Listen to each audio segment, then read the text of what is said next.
La Russie et le Venezuela, axe anti-hégémonique face à l'Occident. Poutine et Maduro, lors d'une conférence vidéo, ils ont affirmé leur refus de se laisser faire et de se laisser dicter par l'Occident et sont prêts à signer un accord stratégique qui permettra à ces deux pays lourdement sanctionnés par l'Occident de poser une base solide et durable pour le développement et l'expansion de leurs relations dans de nombreux domaines à long terme. Un axe anti-hégémonique face aux pressions internationales.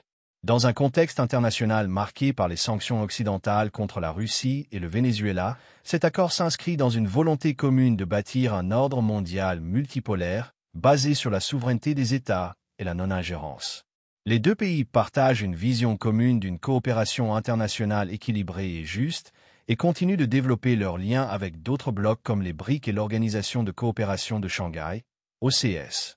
Suivez la conférence vidéo de Poutine et de Maduro. La Russie et le Venezuela ont approuvé un accord stratégique. Poutine et Maduro prêts à signer. Nicolas, bonjour.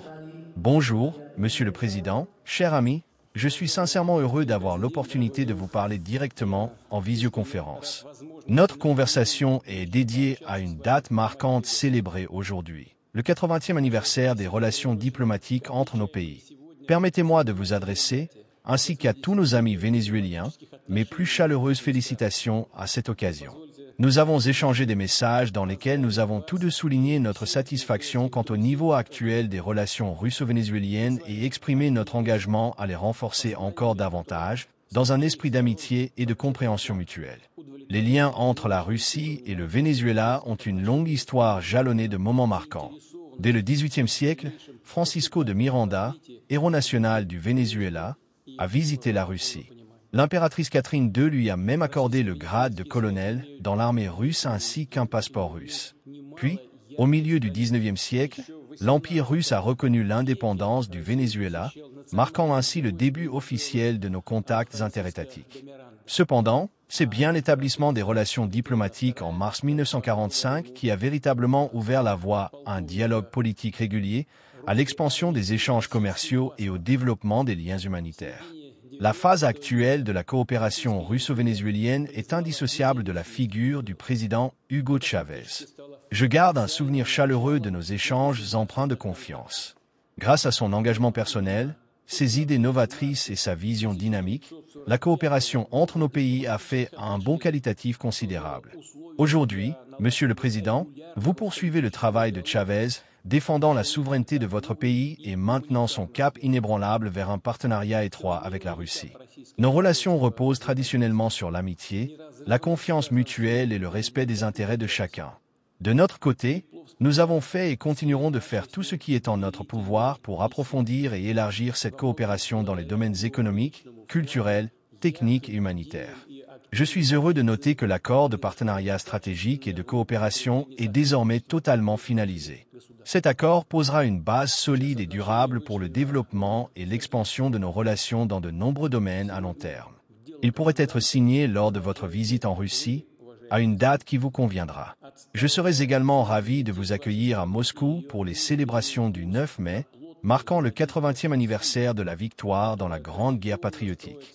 Nous nous souvenons que, durant les années difficiles de la lutte contre le fascisme, le Venezuela a pris position aux côtés de la coalition anti-hitlérienne. Un rôle crucial a été joué par les livraisons de carburant et de lubrifiants vénézuéliens qui, grâce au système du prêt-bail, ont été envoyés en Russie, garantissant le fonctionnement de notre aviation et d'autres équipements militaires. La Russie et le Venezuela partagent des positions similaires sur de nombreuses questions de l'agenda international.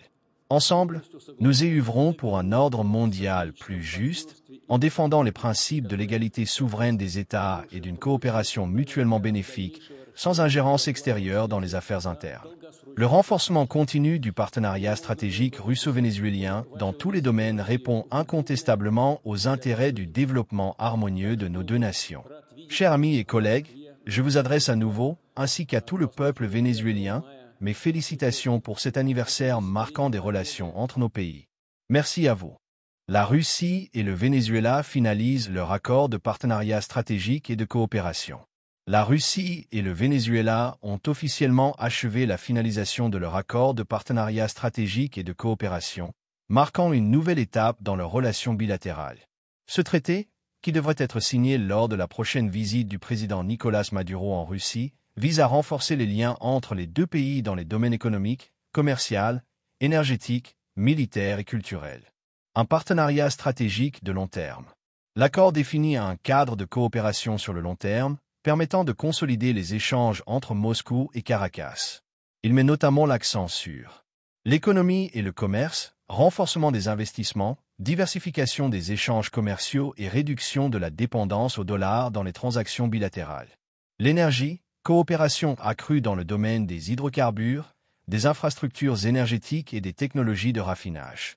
La défense, modernisation des équipements militaires, formation des forces armées vénézuéliennes et mise en place de stratégies de sécurité communes. La culture et l'éducation, échanges académiques et développement de programmes culturels entre les deux nations. Une signature attendue prochainement. Vladimir Poutine a invité Nicolás Maduro à venir en Russie pour formaliser cet accord. Le président vénézuélien pourrait également assister aux célébrations du 9 mai à Moscou, marquant le 80e anniversaire de la victoire dans la Grande Guerre patriotique, en hommage au rôle joué par le Venezuela dans le soutien logistique à l'URSS durant la Seconde Guerre mondiale.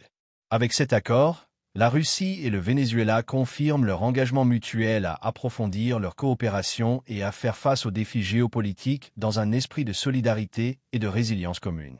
J'espère que vous avez aimé la vidéo et je vous demande de liker et de partager sans oublier de mettre vos commentaires.